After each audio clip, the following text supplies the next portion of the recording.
I am so pleased to reintroduce to you Ashley Norwood-Strupa, who is a program specialist in FSA's Policy Implementation Division. She is back for more. This is part 2, also on loan limits and other changes with a focus on system solutions and implementation. Let's give her a warm round of applause. Welcome back, Ashley. Thank you. I see most of you came back. I didn't scare you all away yet, so I appreciate that. This is going to be part 2 of our presentation today about all these loan changes. I think you got enough of me earlier and right now, so I don't have to introduce myself again. But I do have more friends up here with me. So my friends here are going to be answering a lot of our questions, especially about COD, NSLDS, and StudentAid.gov changes that all of these provisions are going to be affecting in the upcoming months. So it won't just be the me and Tammy show this time. Again, I'm going to read the disclaimer for those of us who weren't in the first session or viewing this later on as a recording. This guidance is based on preliminary draft rules. We do not have a final rule yet, so some of this guidance is not finalized. We will be publishing additional guidance in the coming months. So for this session, we are going to be talking about, too fast. There we go. The updates to COD, NSLDS, the FAFSA processing system updates, FPS, and ISIR updates, StudentAid.gov updates, and Partner Connect updates, and then we will end with our subject matter expert panel. So jumping right into COD. First thing is that COD will continue to enforce the annual loan limits. We are going to be adding a couple of new grade levels for the 26-27 award year. So we have, it's actually 6, I said a couple, that is not correct, it's a few.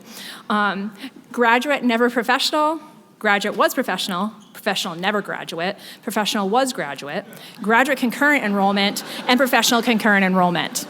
It almost sounds like it's like a multiple choice answer thing here.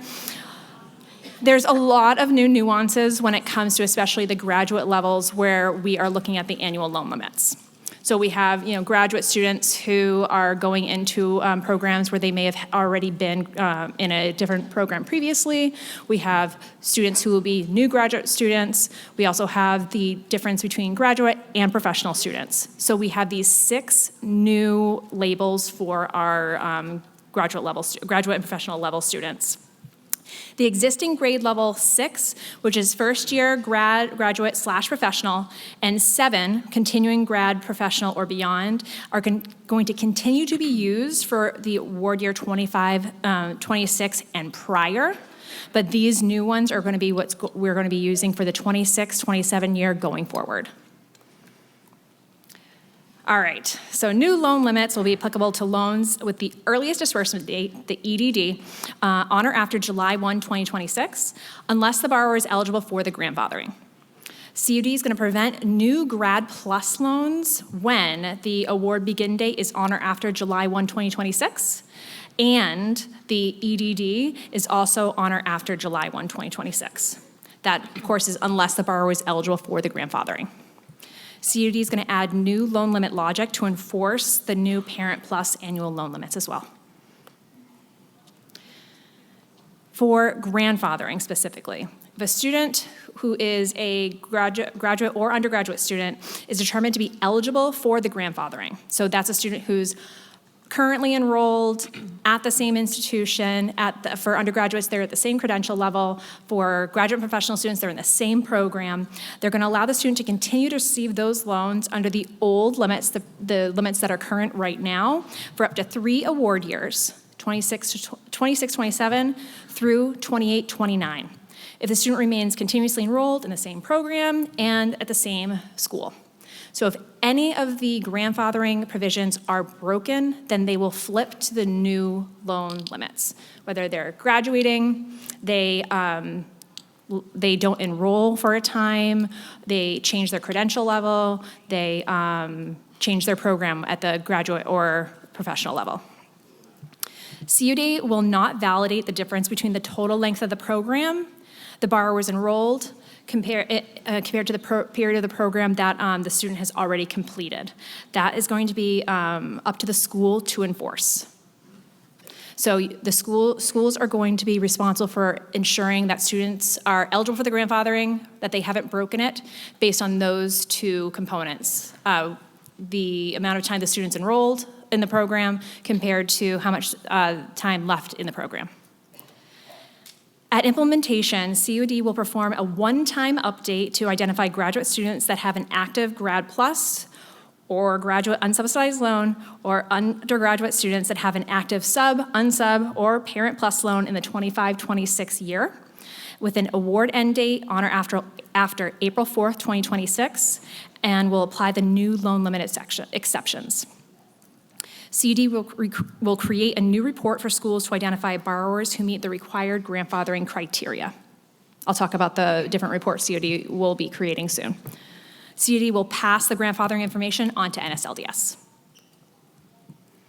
For graduate and professional students, COD is going to validate the grandfathering when a new Grad Plus loan with award begin date and earliest disbursement date, or a graduate unsub loan with the earliest disbursement date on or after July 1, 2026 is received. COD will also flag a student eligible for grandfathering if the student has an active Grad Plus or graduate unsub loan in the 25-26 award year with an award end date on or after April 1, 2026 for the same school, program zip code, and credential level. If the student did not receive a 25-26 loan that meets this criteria, the student will be ineligible for grandfathering and subject to new loan limits.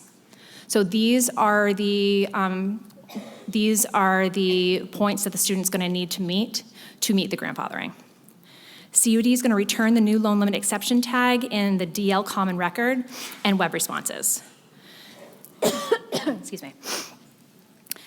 Please note that for graduate and professional students, we will not be using the undergrad borrowing or changing credential level to break the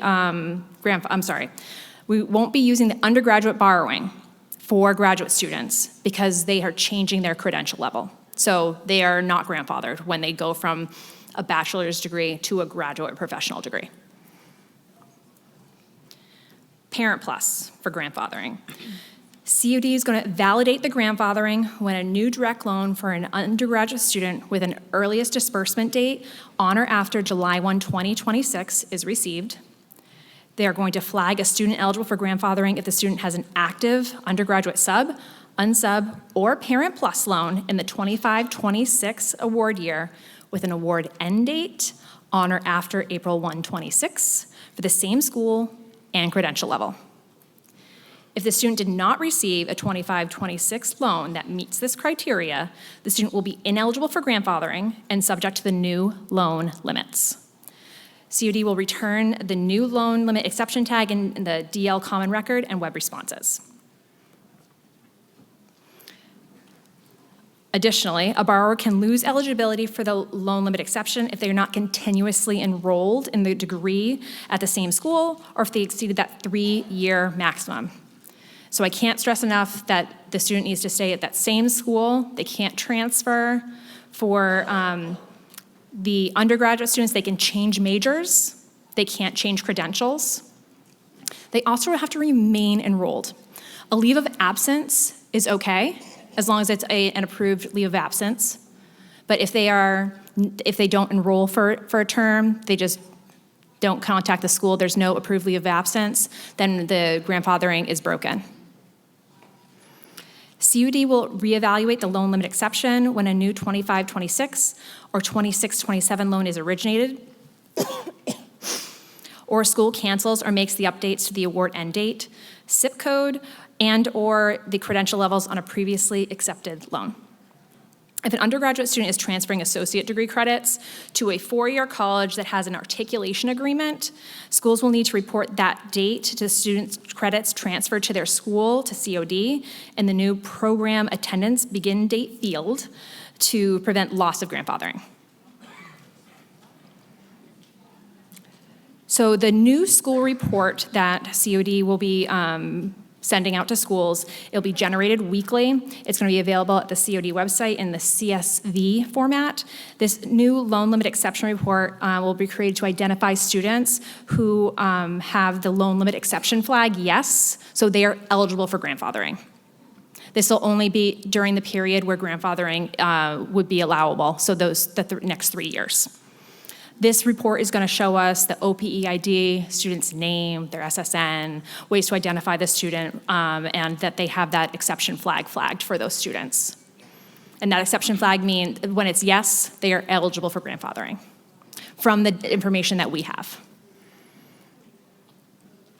The following school reports will be updated for the 26-27 award year. So the Teach Rebuild will be updated to add the new valid values for the grade level. The direct loan rebuild will be updated to add the new values for grade level and the new enrollment intensity, institutional loan limit applied, loan limit exception, the grandfathering, and program attendance begin date fields. The duplicate student borrower report will be updated to include Parent Plus loans. And the direct loan actual and pending disbursement lists will be updated to add the new enrollment intensity, institutional limit applied, and program attendance begin date fields. So in other words, we're going to have lots of new things in our reports that we have to pay attention to. For the less than full-time enrollment, I know we still have some questions about this. For your responsibility, schools are going to be responsible for these reductions. COD is not going to be performing validation for these provisions. So COD will collect a new disbursement level enrollment intensity field for 26-27 and going forward. For the direct loan program, the enrollment test intensity will be required for all new disbursements, but COD is not going to perform the validation. So it's going to be up to the schools to ensure that the the less than full-time enrollment reductions are performed correctly. The institution established loan limits. COD is going to collect a new optional disbursement level, which will be institutional limit applied field for the 26-27 award year and going forward for schools to indicate when they have opted to apply the reduced limits. In the previous session, we had a question that if schools had to indicate what the annual award limit is for every program, it's just going to be for these programs that you've decided that need to have a reduced loan limit, annual loan limit. COD will not perform the validation for these reduced amounts. All right, moving on to NSLDS. NSLDS will also be using these 6 new grade levels, academic levels for graduate and professional students for the 26-27 year going forward. They are the same ones. I'm not going to read them all to you again, although I know you guys had a lot of fun with it earlier. These are going to be the same indicators from COD as they are in NSLDS to keep track of those new aggregate loan limits. NSLDS will continue to be responsible for tracking those aggregate loan limits. Here, as a reminder, are the NSLDS aggregate loan limits that will be changing and our grandfathered amounts. So for the undergraduate students, there are no current changes. What people need to remember, though, is that we now have 2 buckets for aggregate loan limits. So we have the undergraduate aggregate, we have a graduate aggregate, and then we have the lifetime maximum aggregate, which combines both of those buckets. So it is different than it is now. For graduate and professional students who do not qualify for the grandfathering, there is no eligibility for Grad Plus anymore. So that is going away. For those who are eligible for the grandfathering, you will continue to have the same limits as there are now, which is no limit. For graduate students, these are the ones who are not and have not been professional students. They are going from $138,500 for grandfathered students to non-grandfather, which is $100,000. For those who are graduate students who have been or are also professional students, they can borrow up to $200,000 aggregate minus what was already borrowed. I'm sorry, that was the annual limit. So professional students, we're at the $138,500 right now, And then going forward, it will be $200,000. The same goes for professional students who are not and were not graduate students in the past. It's the $200,000 aggregate. For those who are concurrent enrollment, during negotiated rulemaking, we had a long conversation about how we handle students who are enrolled in programs that are both, that have 2 degrees, whether it be a JD and an MD, or that's the only ones coming to mind immediately. You need to make sure that if for concurrent enrollment, graduate concurrent enrollment would be 51% of the credits are at the graduate level.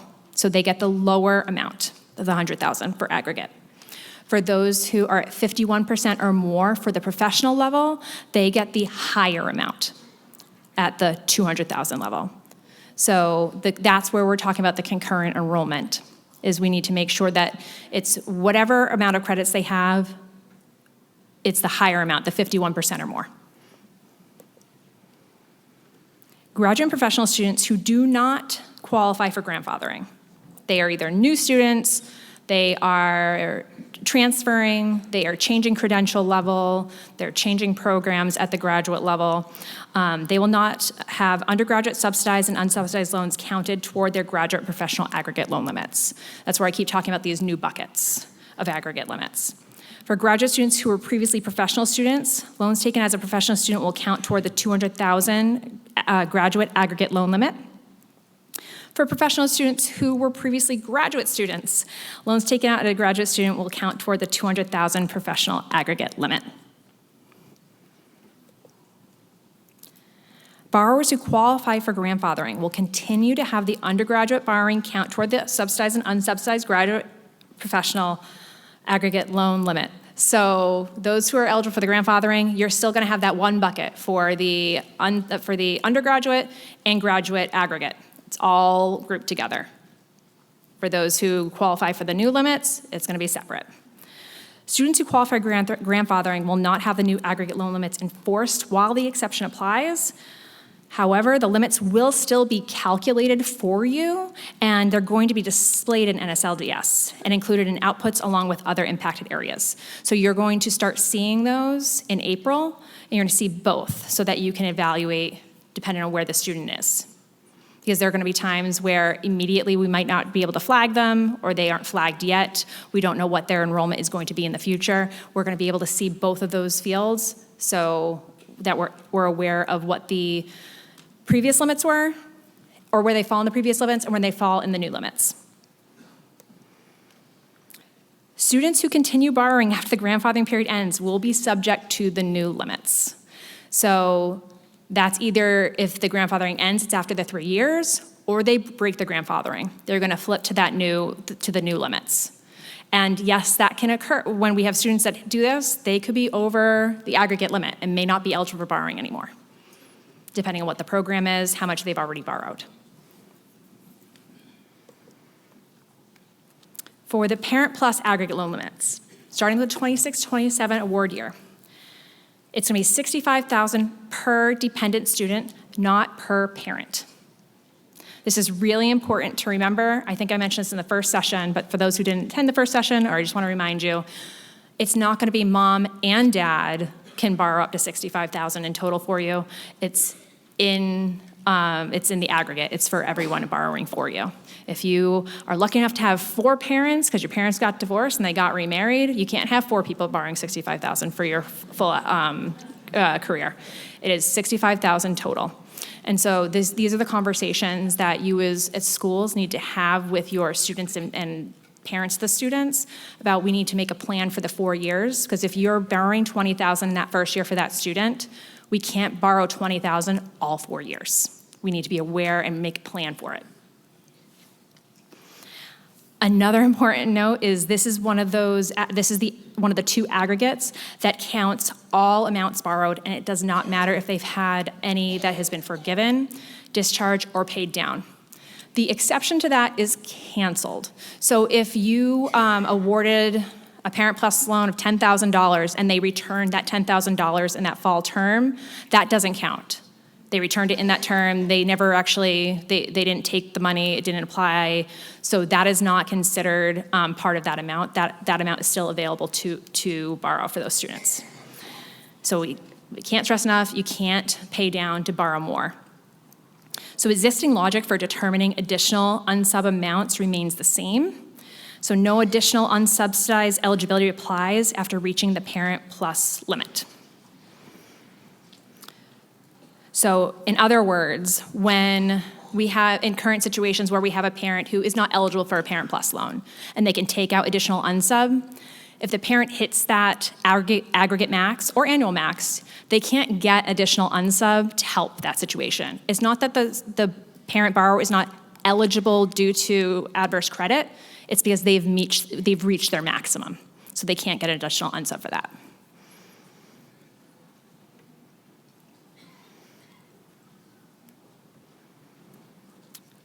Once the Parent Plus aggregate loan limit is reached, parent borrowers are no longer eligible for additional Parent Plus loans for their dependent student.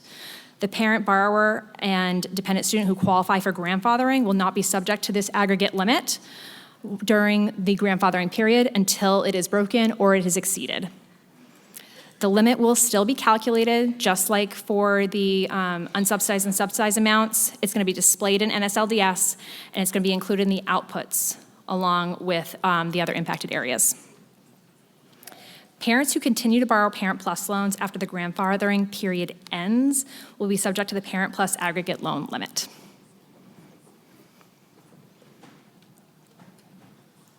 And here's the fun one, lifetime maximum aggregate loan limit.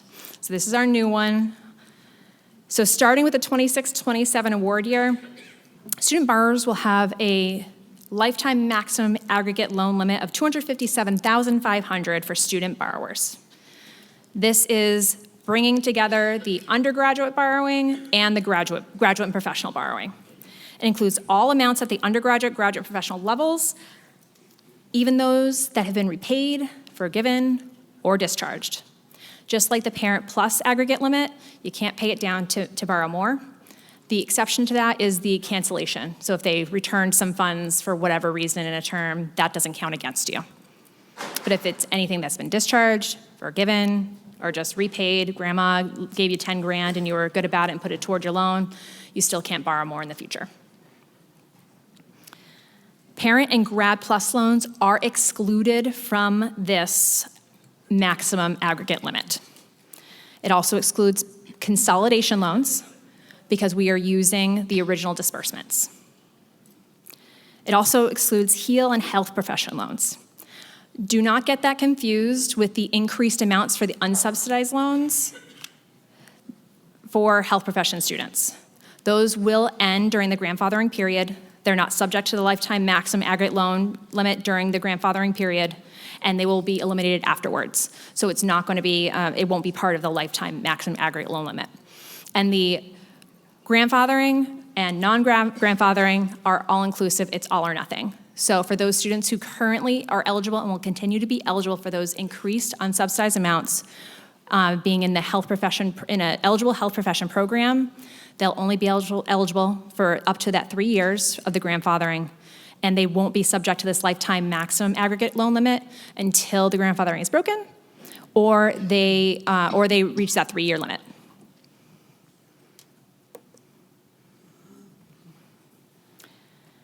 Once the student borrower meets the lifetime maximum aggregate loan limit, they're no longer eligible for additional Title IV loans. They cannot, there's no way for them to borrow additional loans. Student borrowers who qualify for the grandfathering will not have the lifetime maximum aggregate limit enforced, and this will be calculated and displayed and included in the outputs for both students that are eligible for the lifetime limit and those who are not. So those grandfathered students are going to see it even though they're not subject to it yet. Once that grandfathering is broken, you'll then start using it, but it's going to show for all students. For the NSLDS FAP website, there's going to be new warning icons. Graduate and professional aggregate loan limits close or equal to and exceeds. So we're going to kind of give you a warning when they're getting close to these. Parent Plus and lifetime maximum aggregate loan limits. It's going to be maximum amount reached and close to or equal to. especially important to look at these once we start, it's for those students who are breaking the grandfathering. If they originally are grandfathered and then they break it, we're gonna have to really pay attention to where they are there. And so that's why we put those, the close to or equal to, so that you're aware of it. Loan limit exception status flag, it's gonna apply to student borrowers, parent borrowers, and the dependent borrowers who are the beneficiary of the Parent Plus loan. The updated financial aid dashboard aggregate calculation table. Columns will include undergraduate, graduate, professional, Parent Plus, and the lifetime maximum aggregate loan limits. We're gonna have lots of data for you to see. These new informational flags will identify borrowers who qualify for the exception and have reached or exceeded the new aggregate loan limits while the exception applies. Is that moving? Okay, thank you. I can't see it here anymore. So NSLDS post-screening codes. NSLDS will update existing post-screening reason codes and add new codes to support the provision changes, which will be sent to FPS to include on the ISIR, the Institutional Student Information Record. The new codes that will be included are the borrowers close to or at their lifetime maximum loan limit or Parent Plus loan aggregate loan limits. The loan limit exception flag status change, informational codes to track borrowers who qualify for an exception, and these codes don't enforce the new loan limits, but allow monitoring of the borrower's status with the new aggregate loan limits during the exception period.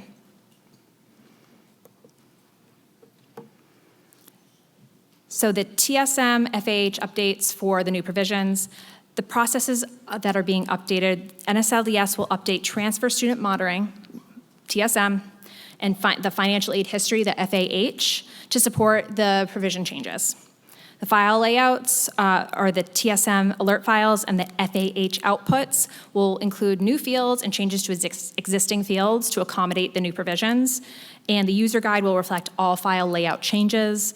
The release date is coming soon, but it will be coming out in the coming months. All right, now we're gonna jump into FPS and ISIR updates. So the 26-27 ISIR layout will be updated for the following NSLDS blocks. The additional values to the existing fields. There we go, thank you. The balance fields will be increased in length. New fields are being added. New post-screening codes will be created and added to the ISIR. So there's gonna be more information specifically about these aggregate limits for you to see and for the students to see, so that you can evaluate where they are. StudentAid.gov Updates. So the flows will be updated for the master promissory note, the PLUS loan application, the PLUS loan credit counseling, entrance counseling, exit counseling, teach counseling, and the federal aid estimator. All this stuff will be updated in the coming months so that all of it is accurate for both you and your students and families. Most of these will be content only here. Some logic updates will be changed for some of these flows and applied to the PLUS application and the FSA, the Federal Student Aid Estimator. Partner Connect. So these are loan system changes based on the new provisions. They're gonna support the new annual and aggregate loan limits, grandfathering logic to be integrated with COD and NSLDS. The enhanced data exchange will be improved between COD and NSLDS integration for the loan limit enforcement, updated participation workflows for loan processing and compliance. The systems are also going to be more aligned to target implementation with the COD 26-27 release. They're going to be training and support, I promise. Webinars and updated FAQs on loan limit changes and grandfathering rules will also be updated in Partner Connect as well.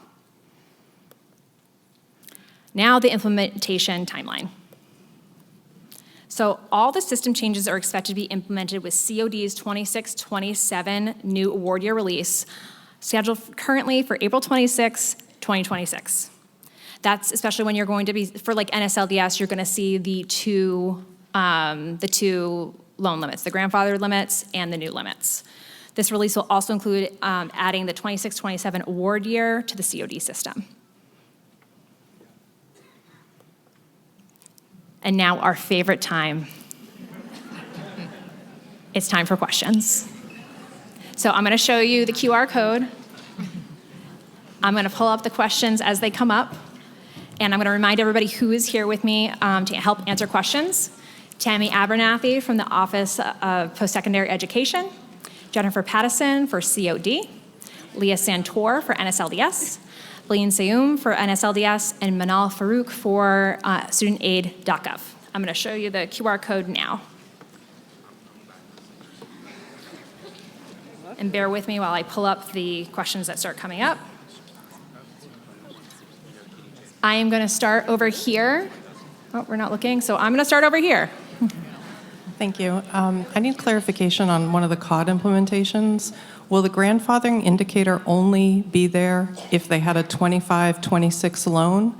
Because it was my understanding if they had a loan up until July 1st, 26, they were going to be grandfathered in, but it read like only 25-26 counts. So if I have a student that borrowed in 24-25, just didn't happen to have to borrow this year, that they're not grandfathered based on that, or I just misunderstood the slide, they went pretty fast, or I misunderstood the rule, which is also possible. There's a lot in there. I can, assuming the mic works. Is the mic working? Okay. Okay, I will try to take that. I'm Jennifer from COD. We're using, in this initial release, we're using the existence of the 25-26 loan data to show that they have received a loan, so that they have an eligible loan. But we are also going to be reevaluating that status as we receive additional loan data, updated disbursement data. Until we actually start getting 26-27 loan data, we won't really have the ability to know if they're still continuously enrolled in the same programs in the same schools. So a lot of this is kind of an initial assumption. We thought it would be easier for you guys than us having no data until we started getting 26-27 loan data. So them having that 25-26 loan is what is going to trigger us to do that one-time update. But as we receive additional loan data, like if we get 25-26 loan data that meets that criteria after the April date, or new 26-27 loan data that has dates before July 1, et cetera, we're going to be reevaluating that flag every time those pieces of loan data come in. So the flag could get set and changed at multiple times across. We're not solely just. But what about in my example that I have an undergrad who borrowed in 24-25 and just didn't need to borrow in 25-26? I think they're grandfathered. Is there a way I can make that indicator in COD myself? So there isn't a way for schools to update that, but we have received some feedback on the 24-25 crossover loans. We have heard, we've heard it. We're taking that back right now to see if we can add additional logic to cover 24-25 loans that cross over that, where the award end dates cross over. No, I'm not talking about a crossover, but am I correct that the law is if you've borrowed a loan before July 1st, 26, regardless of age year, and you're still at the same school, in the same program, in my undergrad example, they're eligible, but you're not going to find a way to catch them in how you're explaining it to us. So I would, hopefully there'll be a way for us to add it like we did with the COVID indicator or something, because there is a group, I think by law, that is allowed to borrow a Parent Plus under the grandfathering. I'm seeing a lot of shaking heads, so just something to put out there. The way it's working, there's going to be a group that's missed. Thank you. Oh, okay. But to continue, we are looking at making a system change to accommodate the 24-25 crossover loans in that situation. Well, they cross over the July 1st date is what I'm talking about. I understand that that's not what she asked. I'm just trying to elaborate on something that we're trying to do, enhance this for other situations. That we are looking at doing initial analysis for that. It probably won't be with this initial April release. That is a change that we will be making sometime before July 1, probably late June. I just want to remind everyone that I talked about the disclaimer earlier. We know that that some of our solutions aren't perfect right now. This is what we have right now, and that's what we're working on. We do understand that there are going to be situations with these 24, 25 loans that we're not capturing in our current logic, and we are working to solution for that. But that's what we have right now. So I am sorry that we don't have a better answer to capture everyone, but we are working on it. All right, I'm going to take a question from the QR code. For families that complete MPN or entrance counseling prior to updates, do they need to redo them?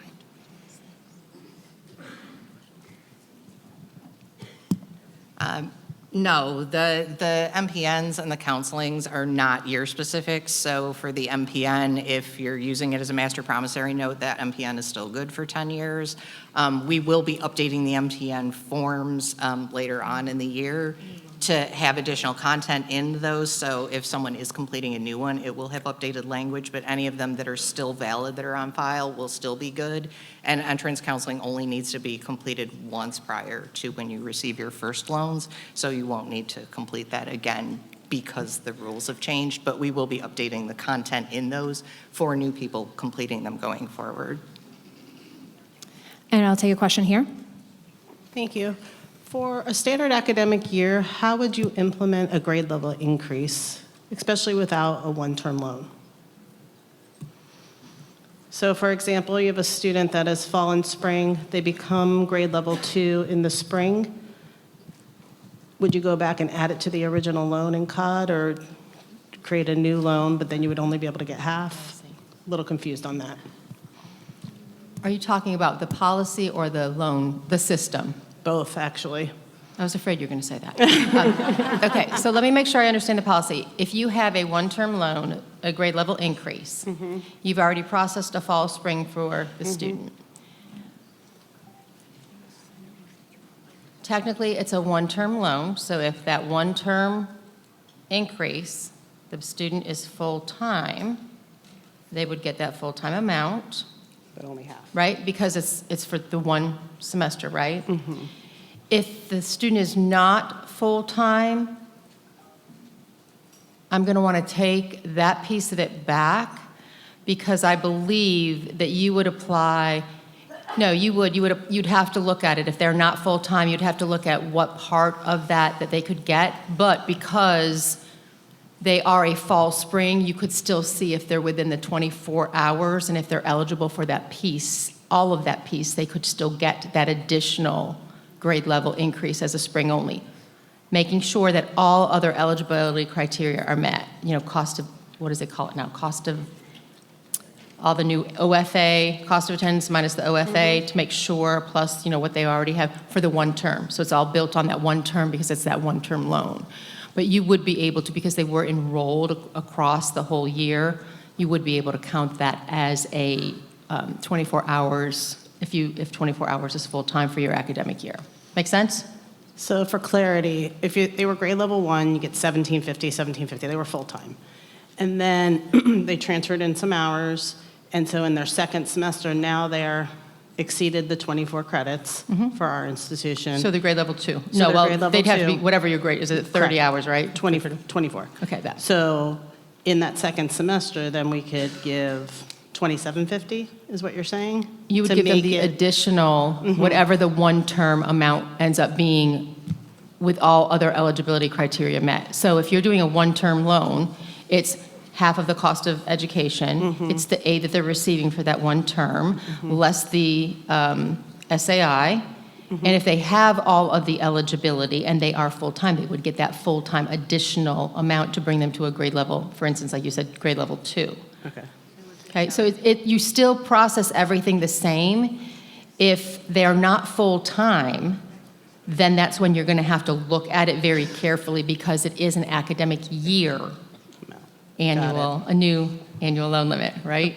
Right. So it gets a little tricky. It does. Thank you. I'm going to take a question from our growing list. If a parent consolidates after borrowing $65,000 in Parent Plus, can they borrow more Parent Plus? The answer is no. Good job. I already hear people saying no. We're starting to get it. So in this situation, when we are looking at that aggregate amount, it is based on what was dispersed, It does not matter if it goes into a consolidation loan. It still was dispersed $65,000, so they cannot borrow additional funds. I'm going to take this one here. Hi, I'm John from Oracle. So we have to implement these rules not just for an individual institution, but for hundreds of institutions, billions of dollars of aid, and we're talking about term, non-standard term, the gamut, right? We still don't have final specs. There's no specs for NSLDS. There's a go live in about a month. How are we expected to implement these changes and protect our hundreds of institutions, billions of dollars of aid, all their students? There's just such a high risk profile.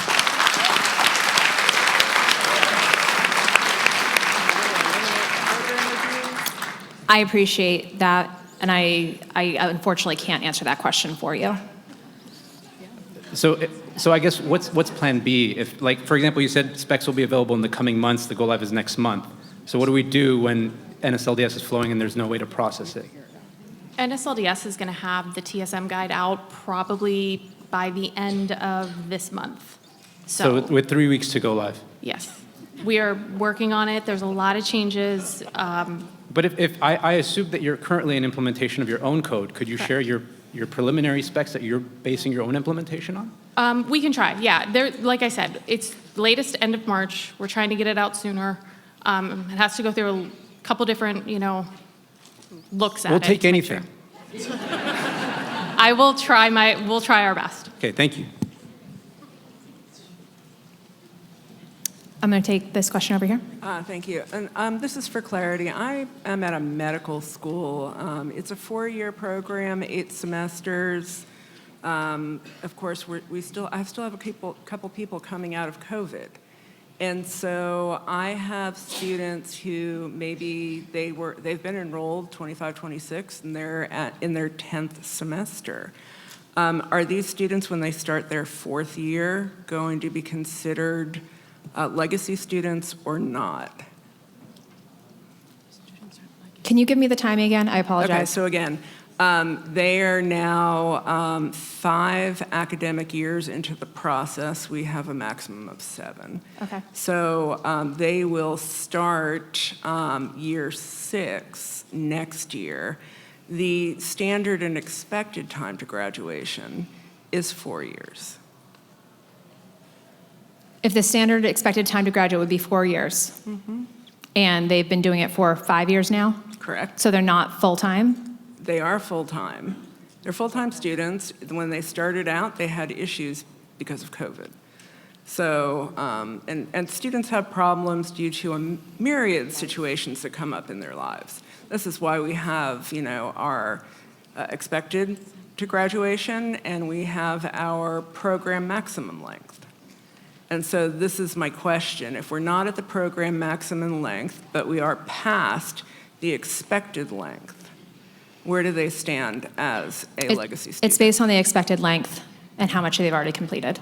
So these students who have already been 5 years are legacy students next year? No, it's the opposite. They are not Okay. legacy students. They would not be grandfathered. Okay, so essentially they would have, if they wanted the maximum time frame, they would actually have 2 more years. No, No. they wouldn't be grandfathered. They would not be grandfathered, they'd be new borrowers. They would not. Okay. If the posted time is 4 years, they're already at 5. Then they're new it's based on borrowers next on year. how much the program is supposed to take, minus what has already been completed. So we're at the negative point. Okay, so they would be new borrowers next They year. would be under the new loan provisions. Correct. Great. Okay, thank you so much, and medical schools across the country, thank you. No problem. Will there be anything that prevents a non-grandfathered borrower from applying for and having their credit run for a Grad Plus loan? No, the PLUS application will still be available on Student Aid. We're not taking it away. One thing I do want to clarify, though, the PLUS application itself, and even today, does not determine a student's eligibility for a PLUS loan.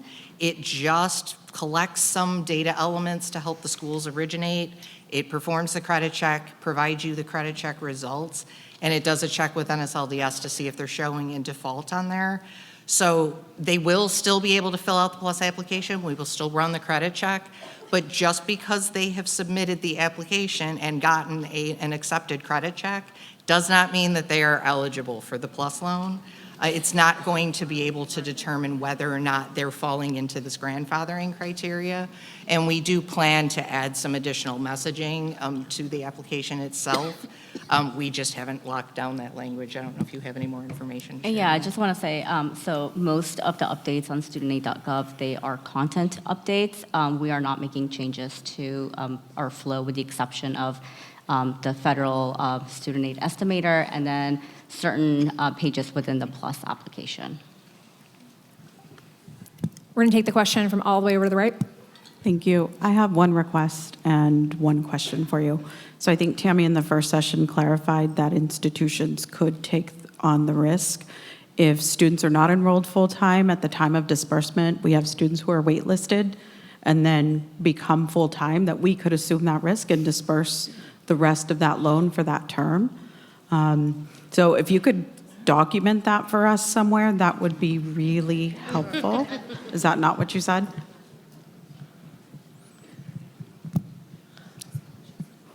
I don't remember having that exact conversation, so I'm going to need to make sure that we're speaking the same language here.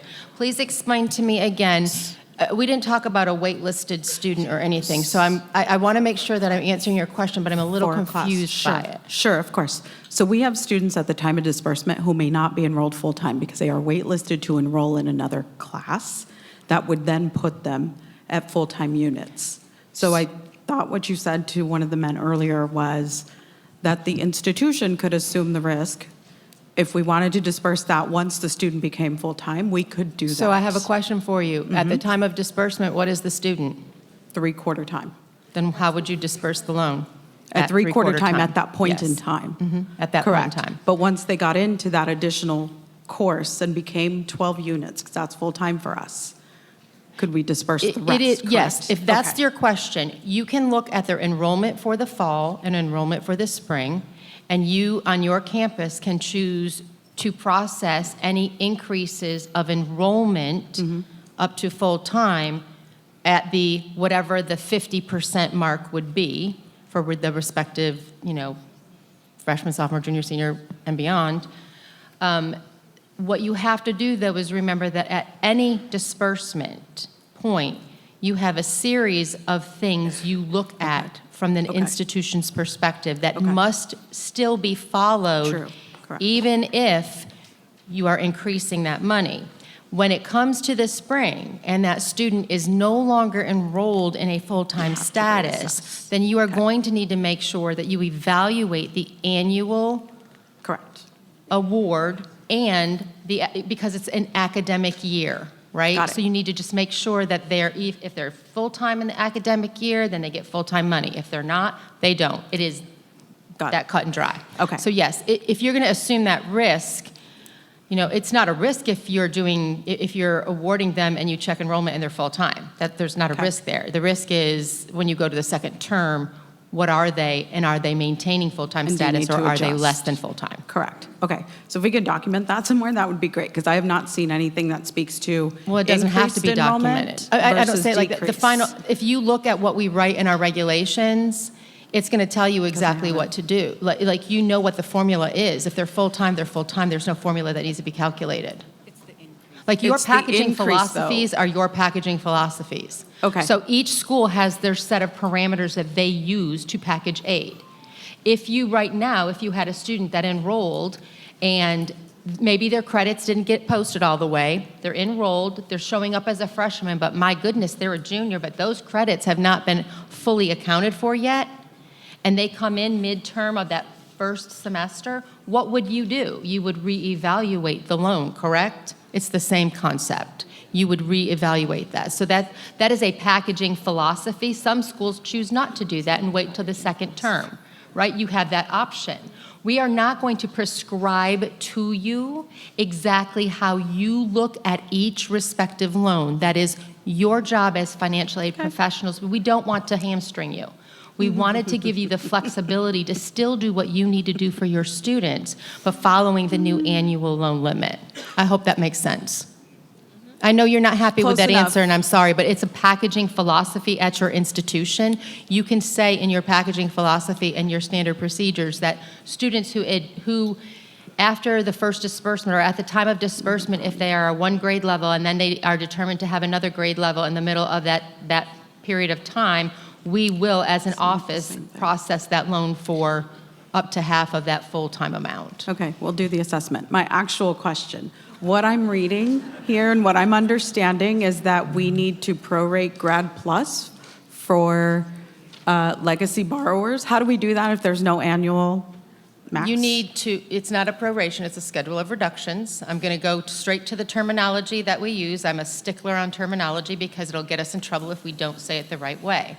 Proration comes in for loans, when you have the last period of attendance is less than a full academic year, you have to prorate that period of attendance. This is a schedule of reduction based on full-time enrollment status. So your question is to do what? How do we reduce the loan if there's no annual maximum? How are we doing So that there is calculation? an annual For maximum. Grad Plus? Yes, for Grad Plus would be the cost of Cost of attendance education, minus the other financial aid. So if that maximum is 45,000, that is the maximum that you'd be using for that year. Okay. And then bringing it down to 3/4 time, 50% time, whatever it is in this situation. Divide by 2 and then bring it down, yeah. Again, did we answer your question? Because I feel like we must not have answered your question. Well, I mean, I want to just clarify that. So if the school has already redone the cost of attendance because the student has gone from a full-time status to a half-time status, so they have a policy of redoing tuition and so they've already reduced the cost of attendance from a full-time cost of attendance to a part-time cost of attendance, and the student still under that has some Grad Plus eligibility. Are they then taking 50% of the remaining, whatever the difference is between everything else they've received and the cost of attendance that they've already reduced to? Is it a one term? No. No. But we're saying we have to prorate against the cost of attendance. So I think we're going to confuse everybody. So what I would rather us do is let's either have a conversation offline or you can email me with the exact scenario and we will figure it out because I'm not going to do it on the fly. I'm sorry. You're already confusing me and I'm afraid that I will confuse others by trying to ask you the right questions to get this. I need to know every detail of it before I can respond to this. Because when I heard you say 50%, then it threw me off a bit. So I just can't do this on the fly. I'm sorry. Tammy, how about I do this? Can I email it to you tonight? And we're doing the Birds of a Feather graduate session tomorrow, and we can maybe address it at the Birds of a Feather graduate session tomorrow? I will do my best to try to do that. I'm not going to commit to that because, frankly, I've been here all day and there's lots of things that I have to do, but I will try my best to do it. But we can walk it through. Perfect. Okay? Perfect. But yeah, if you'll email me, please, Absolutely. sooner rather than later. Yep, as soon as I get back to my chair. Thanks. And ask my question. Okay, I'm going to take a question from our growing list. If a student takes out a Grad Plus for the first year without having to need an endorser, then next year needs to add an endorser to their Grad Plus because they don't meet the credit requirements, will they still be qualified under the legacy provisions?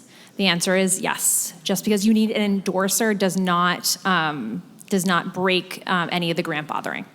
So if they if they met the credit requirements this year but don't next year, and they can qualify with an endorser, they can still maintain the legacy, the grandfathered loan limits. Okay, we were there, so we go over here now. Thank you. So I just have a little bit of confusion when it comes to the grandfathering of the student in the program and when they cease to be enrolled. So I guess it's like a two-part question. Can you kind of clarify, when do I start counting the time to credential to complete the program for that student? And then, yes, let's start with that one first. Let's just say, let's make it easier. They're in a master's program, so it's like published at, 2 years, but let's just say in the fall they're going for their 3rd year and they've been going there at part-time. Okay, so when we have a student who is in a 2-year program, it's supposed to be a 2-year program, and they were already enrolled in 25-26, and how many years have they completed? 3. 3 years.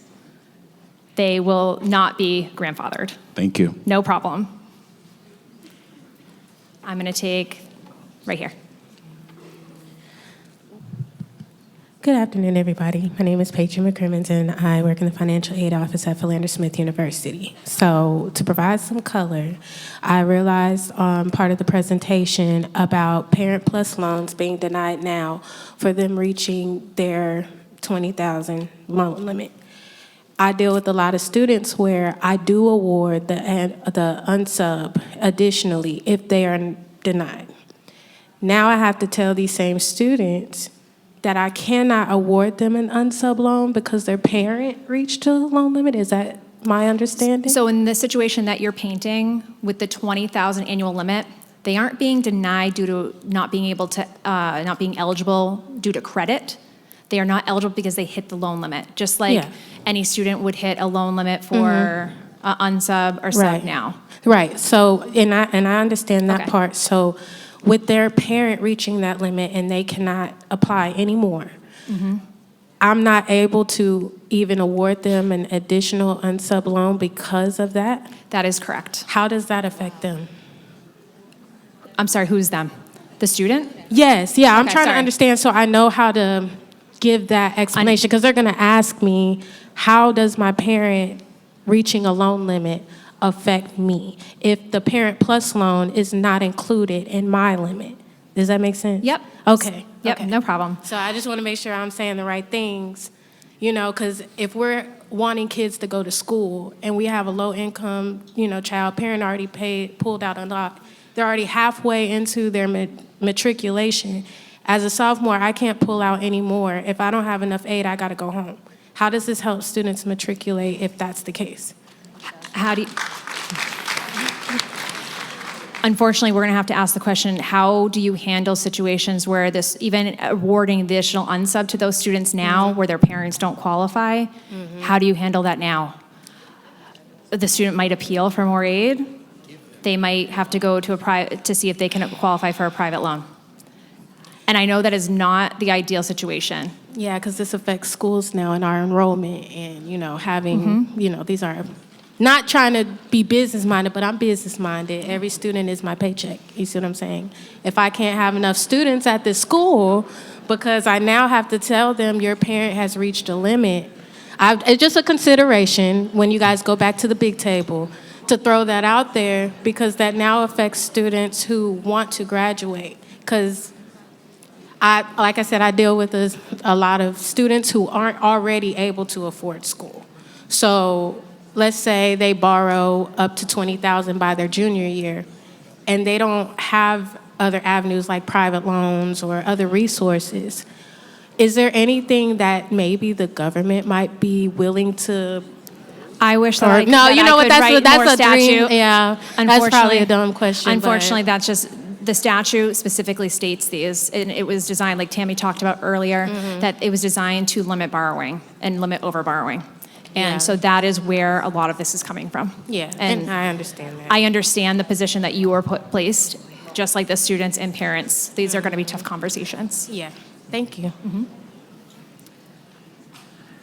I'm going to take the question over here. Hi, so I actually have a question about NSLDS.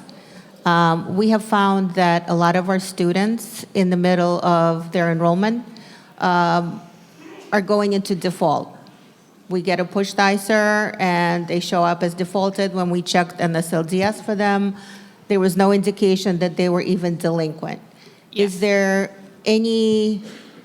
there any plans to address this and fix this situation? Because it's very upsetting. We have students who, you know, had to either stop attending or, you know, scramble to figure out what happened. And then usually the servicer gives them like a forbearance, which I'm not sure they couldn't before. So like, why is this happening and what's the plan to fix it? We are in the process of fixing it. I don't have a time frame right now, unfortunately, but we are very aware that this is a problem and the system, we're working on it. We are. Okay, do you have any suggestions for schools? You can still award the student, you just have to basically manually go to the website, look the fact that the student isn't in default and document that. Well, so a lot of times we have an ISIR that says that they're in default, and Yes. NSLDS still doesn't always show them in default. How Yes. do we document it? From the web, from the NSLDS app. Okay. The loan summary, the loan card, you'll see none of those loans are in default. So if you, But then Yeah, the document servicer file. says that they are. if you're There's saying a that's lag. reported to NSLDS? Yeah, so there's a lag in time between the servicers updating the student status and the NSLDS updating their status, and then us getting an ISIR that's not C-flagged for default. So that's not C-flagged on the ISIR? Is that No, what the you're saying? ISIR is C-flagged. I'm sorry, yeah, go ahead. Okay, so we have, let's say a student starts school in the fall, right? Sometime either in the fall or during spring, we get a pushed ISIR with a C code showing that the student is in default. When the student started, we have an NSLDS printout that the student was not delinquent, not in default. When we let the student know, the student contacts the servicer gives them like ideas on what they can do. They say, oh, we're going to put you in forbearance, provide us with proof that you're attending school full-time. And they don't always notify NSLDS right away. So there's a lag in time. Like, how do we handle that? I'm a little confused why a servicer would put a borrower in a forbearance for a default. Is the issue here you're trying to make sure that at the time that you dispersed those funds, the borrower was not in default? You received a subsequent ISIR that flagged a default. The borrower really isn't in default. Well, no, they are. So we found that since students went into repayment after COVID, somehow they default But at the time while you attending dispersed, school. wait a minute, at the time you dispersed, it was not showing as a default. Correct, but for the And you have second that disbursement. documentation, correct? Yes, but for the second disbursement. You can't get a second disbursement. Right, that's my question. What do we do? No, what you do is you document received notification. At the time the first disbursement, you checked all eligibility criteria. They were not in default, so you dispersed the funds. At the second disbursement, they cannot get any more loan money until that default is resolved. I understand You that. document the file and you state no more loan funds, no more, whatever you do, your practices at your school, but you can't give them any more money while they're in default. I understand that. That wasn't my question. My question is, when the student contacts the servicer gives them options. And we get information from the servicer that the loan is no longer in default. However, it takes a long time for NSLDS to be updated, as well as us getting a clean ISIR. I'm going to ask that we take this offline because this is not related to this presentation. Okay, thank you. Yeah. And actually, if you go to the Resource Center and ask for Blend, she'll be able to help you at the NSLDS table with this. Okay. Will StudentAid.gov be updated to stop or alert a parent that the student who they are applying for a PLUS loan for has reached the $65,000 aggregate lifetime aggregate limit, and they can no longer apply for a PLUS loan? So we will be updating our flow. In terms of what we're displaying, we will have messaging and content there. I'm going to take all the way over to the right. Thank you. My question may end up being a two-part question, but is around legacy limits and students who, earlier you said that students who are in an approved leave of absence, that does not exclude them from the legacy limit. That's correct. Who's approved? Is this a federally approved? This is approved with the school. So even if it's longer than the 180 days of the federally approved leave of absence. So It will we be a maximum of 180 days leave of absence. Okay, so it's meeting the federal requirements around the leave of absence policy. So Yes. if we have a student, this happens often in medical schools, they'll take a year off. It's an approved leave of absence to go do research. That student would no longer qualify for the legacy limit. Correct. So we want to make sure that we're saying that's an approved leave of absence. So I just leave school at the end of May and don't come back for a year or don't come back for 6 months. I withdrew Right, without that's a actually withdrawal. doing it. Yeah, but there are school-approved Yes, leave but of absences. it's with a approved leave of absence at the school with a maximum of 180 days. Okay. And then the second part of that is, assuming they're on a federally defined approved leave of absence, that extends the time in their program, but now we're saying that it still has to just be, so the leave of absence exclusion from the legacy policy does not exclude them from the time to degree Correct. policy. Okay. It's still going to be the same length. Okay, thank you. Will you be reprocessing ISIRs for the aggregate max review comment codes once NSLDS is updated based on new aggregate borrowing limits? Not necessarily. If there's a change with post-screening, that'll automatically send out a new ISIR, but not necessarily just based on a change in the aggregate total with the new aggregate limits. Over here to the left. I've got a question about a student who ceases to be enrolled in the program of study. You mentioned continuous enrollment. What does that mean in the context of a module, semester, or quarter? Must a student remain enrolled in all days within a quarter or semester to maintain continuous enrollment? Or will any enrollment within a quarter or semester meet that threshold?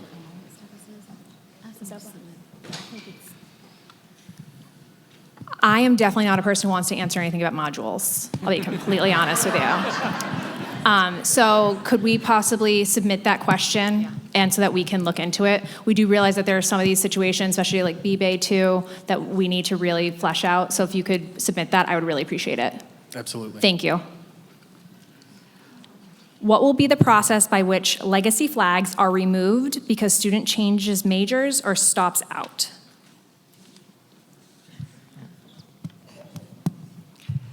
So as soon as COD receives a new loan origination record that has a different, for Grad Plus, it would be a different 4-digit SIP, or a different credential level, or it's at a different school. Once we receive that data, we're going to reevaluate the loan limit exception, and if it is different than the loans that identified them as being grandfathered, then we will flip the flag automatically to remove that.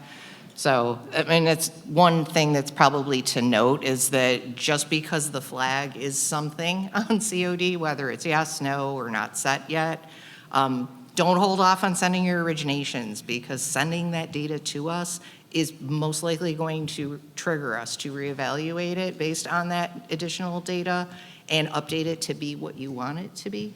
If it doesn't, because there are some unique scenarios that we haven't identified yet. I will be honest, there probably are some. I'm sure you guys have a ton of unique little scenarios we don't know about.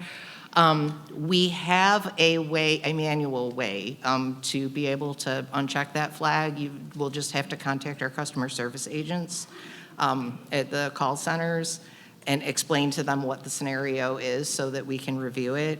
We did it in a manual process this time out because we really wanted to get this right as much as we could. And just having a generic flag that a school sets on their own doesn't give us the insight to be able to improve the system. So I know it feels a little cumbersome right now, but we're doing it in an effort to improve it, to make it better, to take some of the heavy off of you guys, trying to. But yes, but please don't just call customer service and go, hey, it says yes on the web and I want it to be no and I'm not going to send anything until you do it, because it's not necessary. Like in the majority of situations, once we get that newer updated loan data, we will trigger the reevaluation and probably make it the way you want it to be. But if it doesn't, then that would be a time to contact customer service about it. I'm going to take a question right here. Okay. Normal time to completion or expected time to completion. So, example, 3-year program, so 6 terms. Okay. Student started in 24-25, completed term 1, 2 months into term 2, had to withdraw from some reason. Comes back 25-26, so now they're 3 semesters and 16 days. Like they didn't complete 4 terms. How many do they have left? Because it's a 6-term program. How do you count a a term where a student withdrew. I guess that's probably a better way to do it.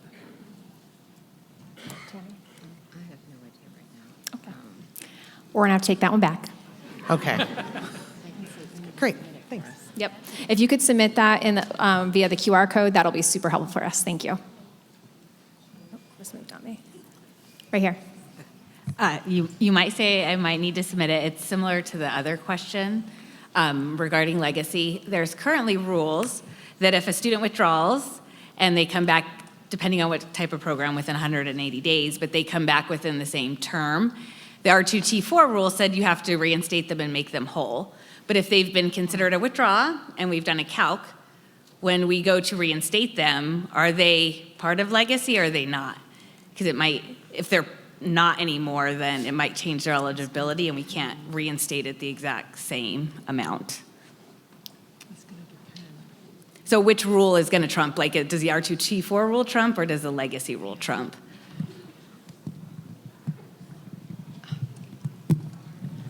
I need you to submit that in writing because I think the answer is it depends, and I don't want to give that answer publicly because y'all are going to annihilate me. I said I looked good in red, but I'm beginning to think I'm not going to look so good in red anymore.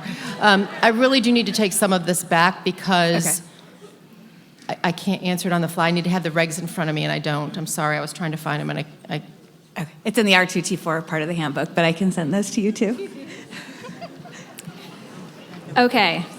If a student loses grandfathering after 3 years because they took a semester off and a parent has borrowed $70,000 in Parent Plus loans, when they return, does that parent flip to the new loan limits and have $65,000 remaining for his loan limit? No. I like that people are already getting it. So once you flip to the new loan limits, that does not start you at zero. You have already borrowed. So in that situation where this parent has already borrowed $70,000, they have no more remaining eligibility. Down here at the end. So this is actually a question from the first session, ran out of time, regarding less than full-time enrollment for spring. So I understand that if a student's 12 credits in the fall, 9 credits in the spring, they get the 50% for the fall, 3/4 for the spring, correct? Then you gave an example of 15 credits in the fall, 9 credits in the spring, but because they're at 24 credits, they still get the 50% for spring. Is that correct? So we're saying the 15 credits in the fall, so they were enrolled more, and then they are 9 credits in the spring. But the 3 credits from the fall have been pushed on to the spring. In my mind, that's how I'm playing with it in my mind. So the 24 credits. Okay. Yes. So in an ideal world, they pass all 15 credits, they remain in the 24 credits. In reality, they're going to withdraw from 3 credits in the fall. They now only have the 12 credits for the fall semester, 9 credits for the spring. Are they still eligible for the full amount, or do we have to prorate that spring? You're going to have to reduce it. Okay. So you're going back. So at the second disbursement, that's when you see what happened in the fall, and you're going to do whatever that math is. Okay. And I'm already forgetting the numbers, so I apologize. But I bet you'll be able to do back that answers the question. Thank you. One more, yeah. Over here. Hi, thank you.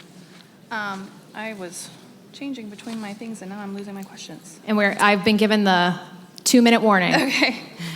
So if a student changes modality within the same program of study, so they have 2 different program options, one operates in a non-term world and one operates in a course-based world, but they're the same program, if they switch between the 2, does that break legacy? Since there's going to be an R2T4 calculation between if they go from a non-term to a standard term? Do you know how to answer that one? This sounds like an SAT question. To Ashley's point, if you could send that in writing, I do not have my calculator, and I cannot do these things in my head because it will inevitably be wrong, and then you all will laugh at me, and then I will be really sad, so I don't want to do that. Please submit that question. Please submit it in writing and let us take a look at it, because I want to make sure that the thing is, there's nuances to every single thing, and you keep bringing them up, and we want you to send them to us. I can't believe I'm saying this publicly. I want you to send them to us, because we do need to look at this and get you sub-regulatory guidance out there. And so when I say please submit it, I really do mean that. We need to look at this. If it's complicated enough, and I have to say the word "it depends," that means there's scenarios around this that we have to figure all of it out so that we can impart that to you once we've figured it all out.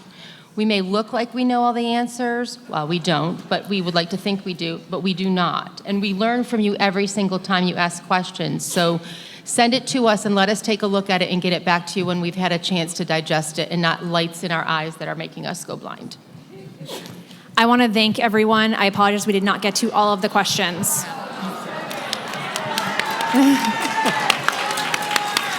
It's really quick. They're playing the music to get me off stage. But I want to thank everyone, and please submit those questions. We will be reviewing them.